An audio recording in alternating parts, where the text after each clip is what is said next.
Manhwa readers and fans all around the world, we know nowadays it's almost hard to find a good manhwa to read and enjoy, especially when it comes to a story with overpowered main characters. Therefore, you don't have to worry about that, because today we are going to take a look at the top 10 best manhwa and manhwa series with overpowered main characters. We had already made a few videos about manhwa before, so I will leave the link of those videos in the description below. Be sure to check them out. And before we start, be sure to subscribe to our channel and press on that bell icon so that's all to be notified about our latest videos.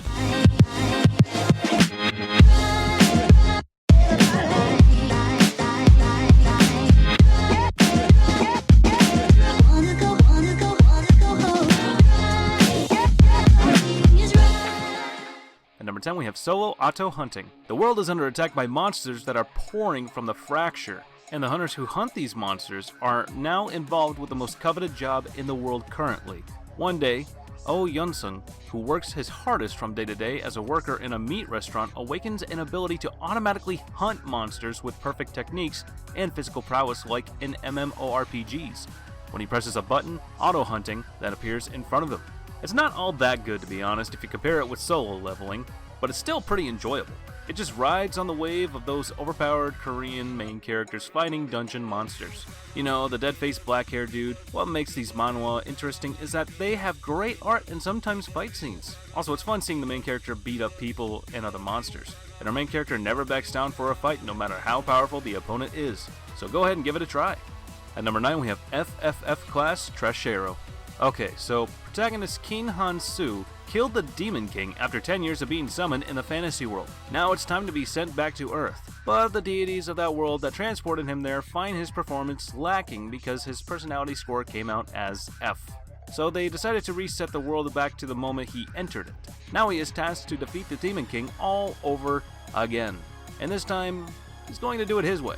Fff-Class Trashero's twist on the isekai genre is that the protagonist is an awful human being. This is mostly played for comedic effect, but the protagonist does some truly awful things. For instance, the first time he defeated the Demon King, he did so after killing his party that he traveled with for years, because he found them annoying. After the timeline is reset, he decides that he will avoid having them as party members, and just flats out kills them this time. There's a whole bunch more horrible acts that this guy commits, and it's hilarious and downright messed up. And that's why I love it. Can't wait for the next chapters. At number 8, Return of the Frozen Player.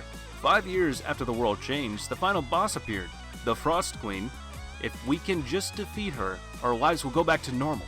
The top 5 players in the world, including Spectre Seo Jun-ho, finally defeated the Frost Queen, but they fell into a deep slumber. 25 years passed. Our main character wakes up from his slumber, but he saw that there is a second floor. It didn't end when the Frost Queen died, because that was just the beginning. This manhwa could have went 2 ways. It could have been really bad, or either really good. And luckily this manhwa went towards the good way. Mostly because of how the main character is. For all the chapters released now, the main character has made his goal extremely clear, which is to save his frozen teammates. And he takes no detours or distraction while trying to achieve his goal. This manhwa also has more comedic moments than others, which I really like. We haven't heard much about other characters' backstories, but I feel like we will soon. So I can't say much about development in characters. The plot is very interesting and the art is readable. And the characters, in my opinion, are pretty funny. That's all you need to know if you're looking to read this. At number 7, we have Record of the War God. This is a slow starting manga. At first, you might get bored, but please don't drop it because it gets really good after a few chapters. Muso-wo, our overpowered main character, was a symbol of peace in the Murim world. But one day he disappeared from the world and no one knows what happened to him. 20 years later, our main character opens his eyes with a new body and his goal was to stop the cults, who are aiming to dominate the Midlands. Who are you? The question of his defeated foes. But they received an answer that filled them with despair. Muso-wo, that is my name. The legend of the war god, forgotten in time, has begun once more. This is good stuff. Don't you miss it. At number 6, we have Cultivator against Hero Society. Imagine you're a powerful, immortal cultivator, and you end up in the middle of nowhere, flying in the sky. You wait. Everyone who flies up to greet you, you ask for directions, but they just attack you, so you attack back. Congratulations, those were all something called superheroes, and you are now a supervillain. Isn't life just interesting?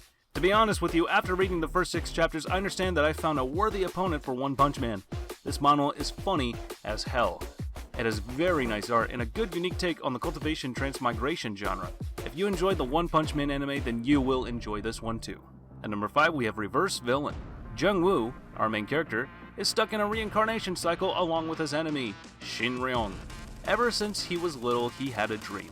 He wanted to become strong enough to conquer Murim. However, things did not always go the way he planned. Shin-ryong defeated him on every occasion.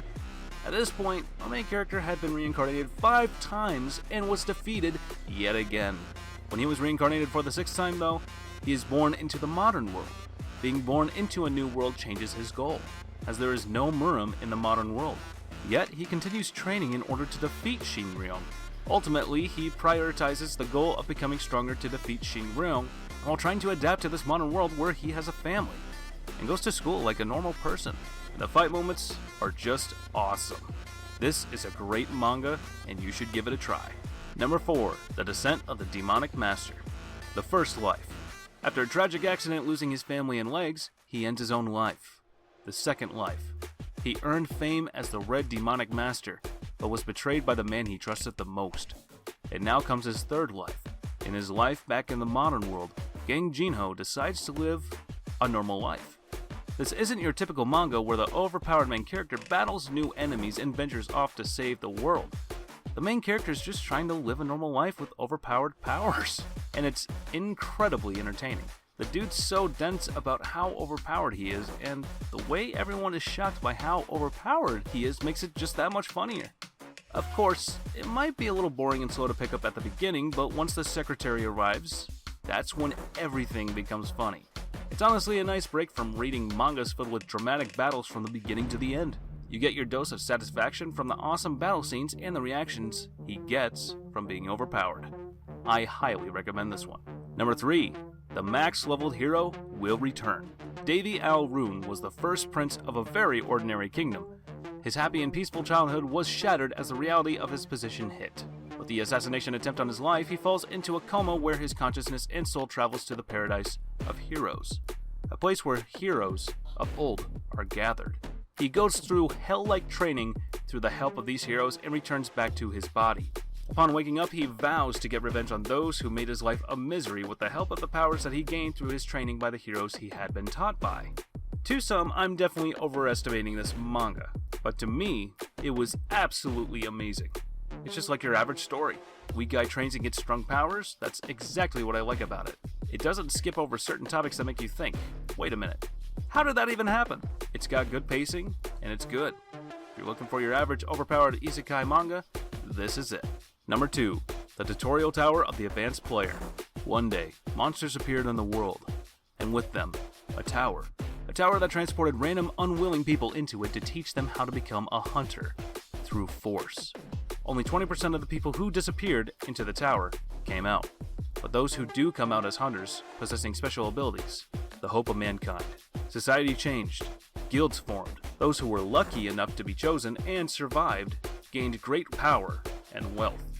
Our main character, different than all the rest by sheer circumstance, and shonen protagonist Tenacity, has more power by a ridiculous amount than everyone else.